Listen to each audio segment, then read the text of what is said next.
नमस्कार, अपना उत्तराखंड देख रहे हैं आप। मैं हूं आपके साथ आरजू साई। उत्तराखंड से बड़ी खबर इस वक्त की ये है कि बीजेपी विधायक रितु खंडूरी निर्विरोध विधानसभा स्पीकर चुन ली गई हैं। रितु खंडूरी उत्तराखंड की 5वीं और पहली महिला विधानसभा स्पीकर चुनी गई। प्रोटेम स्पीकर बंशीधर भगत ने इसकी औपचारिक घोषणा की। स्पीकर बनने पर सीएम धामी ने रितु खंडूरी को शुभकामनाएं दी हैं। स्पीकर निर्वाचित होने के बाद रितु खंडूरी ने कहा कि बड़े राज्यों के लिए उत्तराखंड प्रेरणा स्रोत बनेगा। उनके अलावा स्पीकर के लिए कोई भी दूसरा नामांकन नहीं हुआ। रितु खंडूरी पूर्व सीएम भुवन चंद्र खंडूरी की बेटी हैं। बतौर विधायक रितु खंडूरी का ये दूसरा कार्यकाल है और मौजूदा वक्त में वो कोटद्वार से बीजेपी विधायक हैं।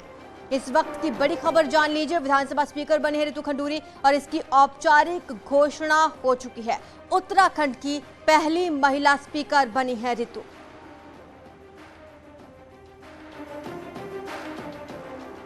हमारे सहयोगी दीपांकर भट्ट हमारे साथ मौजूद हैं। दीपांकर, एक प्रेरणा स्रोत होगा ये पहाड़ की सभी महिलाओं के लिए रितु खंडूरी के निर्वाचन के बाद।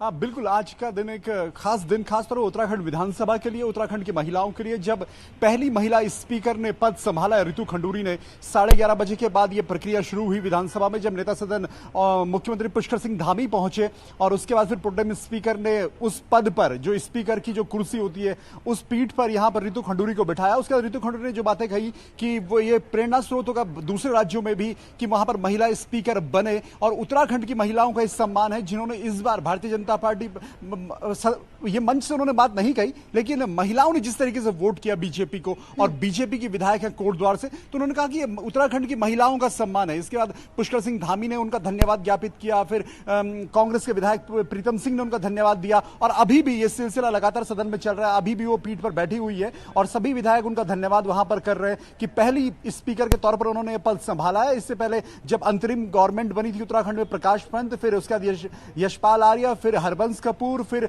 गोविंद सिंह कुंजवाल और प्रेमचंद अग्रवाल, और अब ये 5वीं स्पीकर यहां पर बनी है रितु खंडूरी। जी दीपांकर, इसी खबर पर हम चर्चा जारी रखेंगे, आप हमारे साथ बने रहिए। रितु खंडूरी के स्पीकर निर्वाचित होने पर सीएम धामी ने कहा कि मैं उनको शुभकामनाएं देता हूं। आज का दिन ऐतिहासिक है। उनके नेतृत्व में उत्तराखंड विधानसभा एक नया इतिहास रचेगी।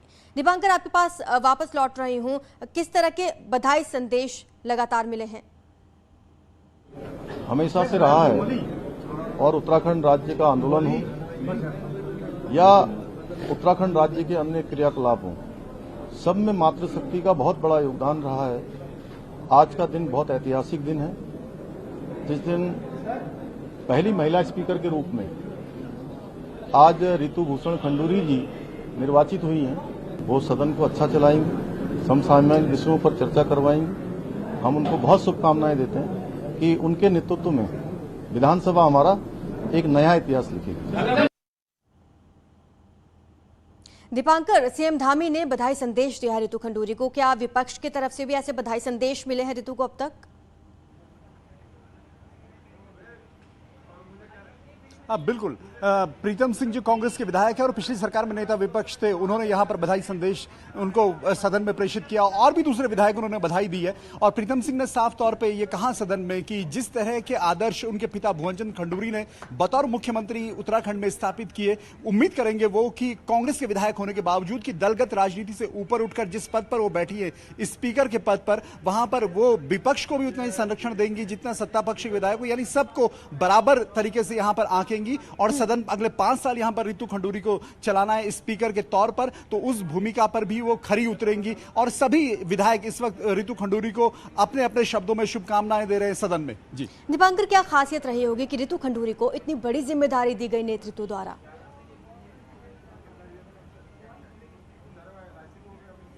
खास बात यह है कि दूसरी बार की विधायक है, महिला है, पूर्व मुख्यमंत्री भुवन चंद्र खंडूरी की बेटी है, और बीजेपी जिस तरह के अलग अलग प्रयोग करती है, इसी में एक बड़ा प्रयोग यह भी है कि उत्तराखंड में जिस विधानसभा में अभी तक किसी महिला को स्पीकर नहीं बनाया गया, उसमें रितु खंडूरी को स्पीकर बनाया गया।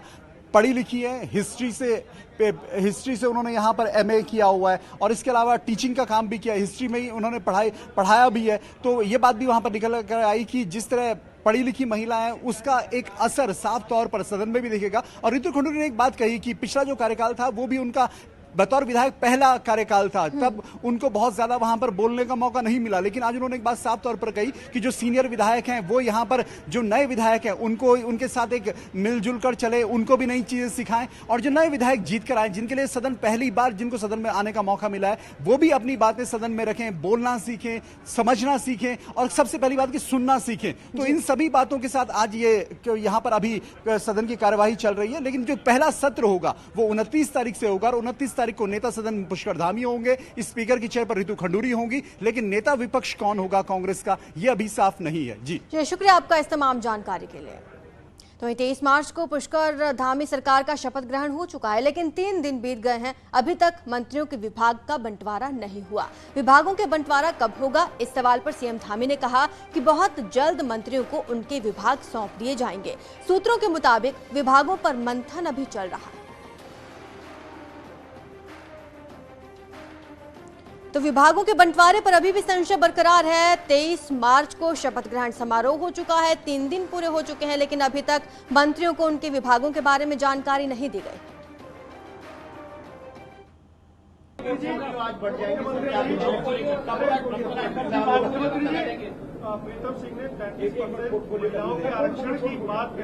पोर्टफोलियो बहुत जल्दी बढ़ जाएंगे। उत्तराखंड में अब नई सरकार बन गई है और नए मंत्रियों के सामने सबसे बड़ा चैलेंज घाटे में चल रहे निगमों और विभागों की योजनाओं के क्रियान्वयन पर है। ऐसे में मंत्रियों के सामने भी चैलेंज कोविड की मार से सुस्त पड़े पर्यटन, शिक्षा और ट्रांसपोर्ट जैसे डिपार्टमेंट्स को रफ्तार देने पर रहेगा।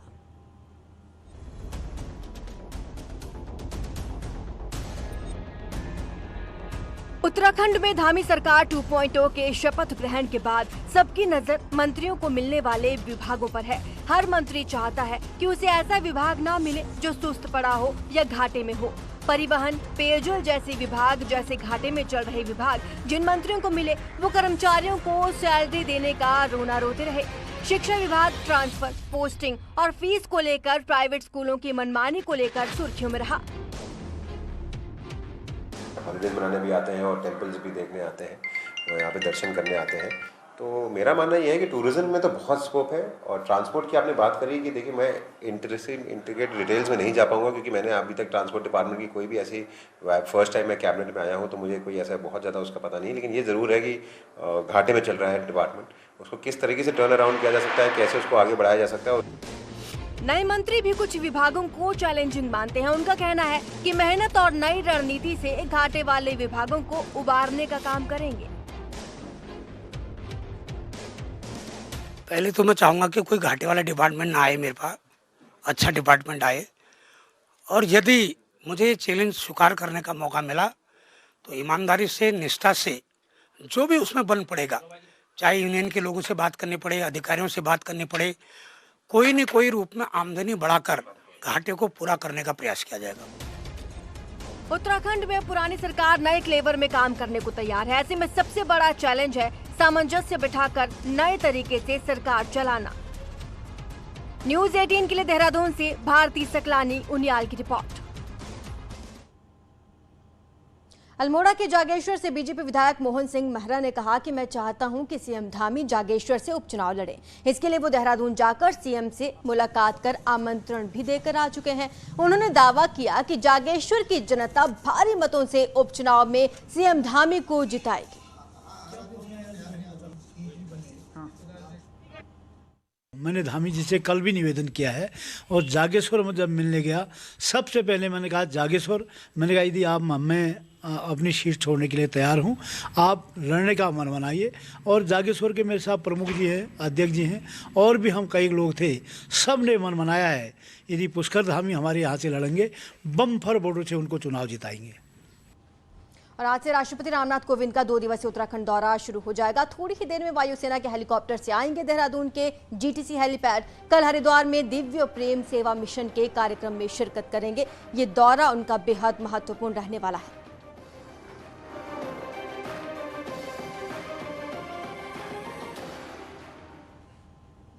देहरादून से बड़ी खबर है। आज रात को मुख्यमंत्री पुष्कर सिंह धामी अपने मंत्रिमंडल के साथ राष्ट्रपति रामनाथ कोविंद के साथ डिनर करेंगे। राजभवन में रात को डिनर पार्टी का आयोजन हो रहा है, जिसमें सीएम धामी और 8 कैबिनेट मंत्री शामिल होने वाले हैं।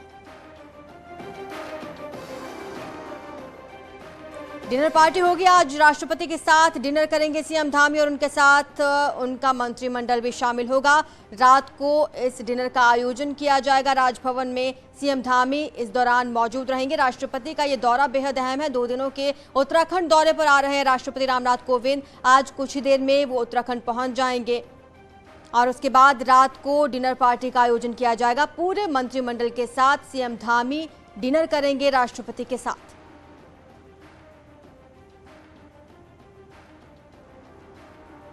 हमारी सहयोगी भारती सकलानी हमारे साथ जुड़ चुके हैं। भारती, और क्या जानकारी है आपके पास, क्या क्या कार्यक्रम रहने वाले हैं राष्ट्रपति के वहां?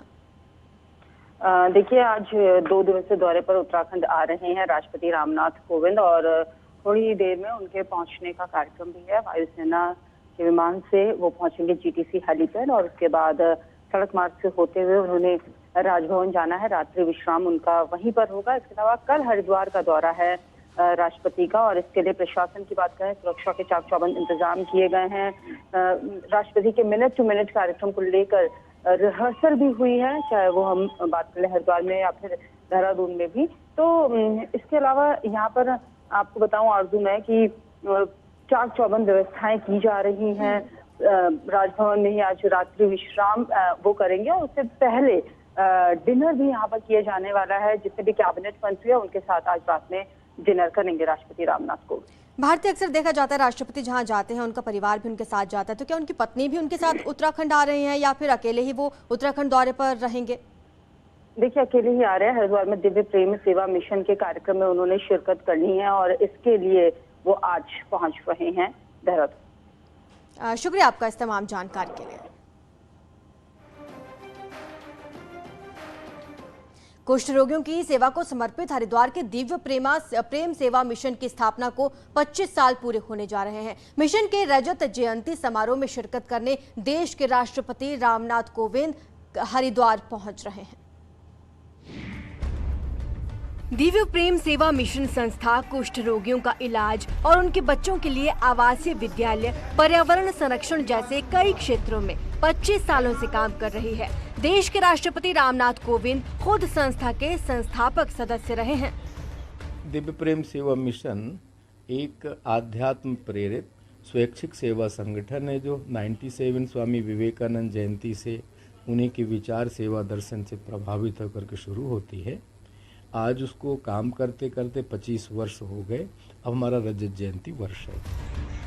दिव्य प्रेम सेवा मिशन के आवासीय विद्यालय के छात्र छात्राएं भी राष्ट्रपति के दौरे को लेकर उत्साहित है। छात्रों का कहना है कि देश के राष्ट्रपति से रूबरू होना उनके लिए गर्व की बात है। और हमें यहाँ बहुत अच्छी शिक्षा मिलती है। हमें हर चीज़ की शिक्षा दी जाती है, चाहे वो डांस हो, चाहे वो गाना हो, चाहे वो कंप्यूटर हो, चाहे वो सिलाई कढ़ाई हो, चाहे वो पढ़ाई के क्षेत्र में हो, चाहे खेल कूद हो, चाहे योगा हो। हर चीज़ के बारे में हमें शिक्षा दी जाती है।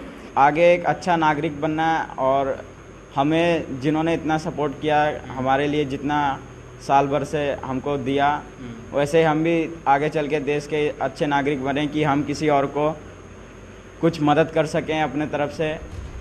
राष्ट्रपति के हरिद्वार दौरे को लेकर जिला प्रशासन भी मुस्तैद है।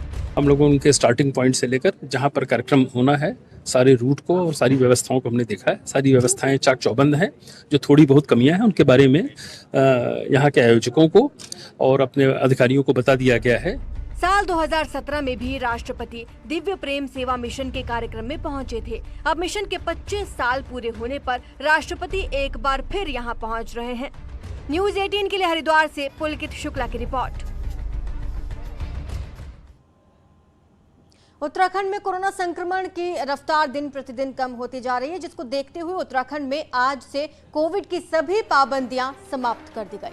मुख्य सचिव एस.एस. संधू की ओर से इसके आदेश जारी कर दिए गए हैं। इसमें कहा गया है कि बीते 24 माह में महामारी प्रबंधन के लिए विभिन्न तरह की क्षमताओं का विकास किया गया। इनमें जांचें, निगरानी, कॉन्टैक्ट ट्रेसिंग, इलाज, टीकाकरण, अस्पतालों का विकास शामिल है। इसके साथ ही आम लोगों में भी कोविड के प्रति जागरूकता बढ़ी रही है। लोग कोविड की रोकथाम के अनुकूल व्यवहार अब करने लगे हैं। तीसरी लहर में करीब 92,000 से ज्यादा लोग संपर्क में आए थे और प्रदेश में केवल अब 288 ही एक्टिव केस बचे हैं। कोरोना की रफ्तार लगातार कम होती जा रही है। 24 घंटे में 20 से भी कम केसेस आए हैं। पिछले 24 घंटे में कोरोना से कोई मौत नहीं हुई है और रिकवरी रेट भी अच्छा खासा है। ऐसे में ये बड़ा फैसला लिया गया, बंदिशें हटा दी गई हैं। अब आज से पाबंदियों से आज़ादी मिल गई उत्तराखंड वासियों को। आपको बता दें सिर्फ 288 ही एक्टिव केस बचे हैं उत्तराखंड। टिहरी झील में फेरी बोट का संचालन बंद होने से झील से सटे आसपास के ग्रामीणों की परेशानी अब बढ़ गई है। ग्रामीणों को टैक्सी और बसों का किराया भी देना पड़ रहा है, समय भी ज्यादा लग रहा है। फेरी बोट मालिकों का कहना है कि करीब 6 महीने से उन्हें पुनर्वास विभाग द्वारा पेमेंट नहीं किया गया है, जिसके चलते पेट्रोल पंप और बोट ऑपरेटर्स को पैसा नहीं दे पा रही है, जिससे उन्हें बोट संचालन बंद करना पड़ा। मनाते हुए पूर्व में भी पुनर्वास विभाग को भी डीएमजी को भी हमने सबको एप्लीकेशन दिया है कि हमारा भुगतान कर दीजिए, पर अभी तक हमारा कोई भुगतान नहीं हुआ, जिस कारण से हम पेट्रोल पंप वालों को भुगतान नहीं कर पा रहे हैं। ऑपरेटर जो हमारे हैं उनको 5-6 महीने से तनख्वाह नहीं दे पा रहे, इस वजह से हमें बोट बंद करनी पड़ी है। पंतनगर में अखिल भारतीय किसान मेला चल रहा है और इस मेले में विदेशी प्रजाति के आम और ड्रैगन किसानों के लिए आकर्षण का केंद्र बने हुए हैं। मेले में पश्चिम बंगाल की शबनम नर्सरी के स्टॉल पर दोनों प्रजाति की पौध किसानों को उपलब्ध कराई जा रही है। इसमें न्यूट्रिशन बेनिफिट्स अच्छे हैं और ये फल डायबिटीज के साथ ही लिवर कैंसर में उपयोगी बताए जा रहे हैं। बीज होता है ना, बिल्कुल इसमें वो लगा होता है, रेट टू रेट में आता है कि उसमें आपको मिठास रहता है और जो वहाँ पर रखा है बिल्कुल वो लंबा होता है मैंगो, उसका जो अंदर जो बीज है बिल्कुल पतला आता है और खाने में बहुत मीठा आता है ये। और एक लाया है येलो ड्रैगन जो है वियतनाम की प्रजाति है ये। इससे मैंने क्या है, इसमें आपको जो न्यूट्रिशन बेनिफिट ड्रैगन फ्रूट में काफ़ी अच्छा है, डायबिटीज़ और आपको ये लिवर कैंसर के लिए काफ़ी काम आता है। तो पहले भी एस्ट्रोनॉमिकल सोसाइटी ऑफ इंडिया के 50 साल पूरे होने पर आज से आईआईटी रुड़की में 4 दिवसीय कार्यशाला का आयोजन शुरू हो गया, जिसमें Aryabhatta Research Institute of Observation Sciences Nainital में शामिल हुआ। 4 दिन तक चलने वाली इस कार्यशाला में खगोल विज्ञान, सौर गतिविधियों और ग्रहीय अंतरिक्ष पर चर्चा होगी।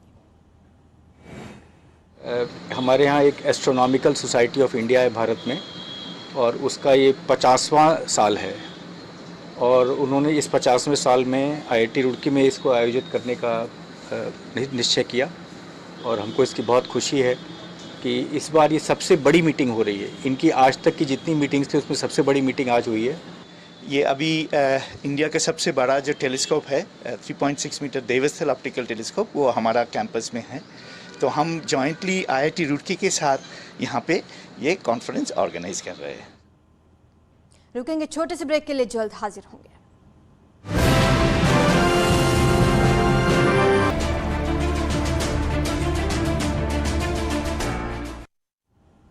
उत्तराखंड विधानसभा की स्पीकर चुनी गई हैं रितु खंडूरी और स्पीकर चुने जाने के बाद रितु खंडूरी ने कहा कि उच्च आदर्शों को आगे बढ़ाने का प्रयास करूंगी और निष्पक्षता से अपने दायित्वों का निर्वहन करूंगी। ये बयान उनका सामने आया स्पीकर बनने के बाद। कहा निष्पक्षता से अपनी जिम्मेदारी निभाऊंगी। उन्होंने कहा नए विधायक जरूर चर्चा में भाग लें, प्रेरणा स्रोत बनेगा उत्तराखंड। रितु खंडूरी ने यह कहा है स्पीकर बनने के बाद उनका यह बयान सामने आया। सही माने में आज गौरवपूर्ण क्षण मेरे लिए तो है ही, उत्तराखंड के लिए भी गौरवपूर्ण क्षण है कि आज 5वीं विधानसभा उत्तराखंड में हम विधानसभा अध्यक्ष के तौर पर एक महिला को निर्विरोध निर्वाचित किया गया है। तो मैं बहुत प्रसन्न हूँ, बहुत खुश हूँ। बहनों का ही नहीं उत्तराखंड का सम्मान हुआ है।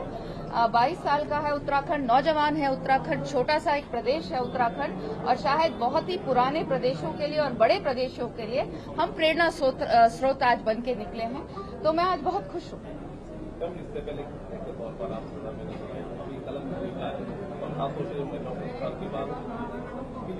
देखिए ऐसा है, you are right, constitutional post है ये, लेकिन मैं विधायक भी हूँ तो गरिमा रखते हुए, पद की गरिमा रखते हुए विधायिका का भी अपना काम करूंगी और साथ ही साथ बहनों को किस तरह से और सशक्त मजबूत किया जाए।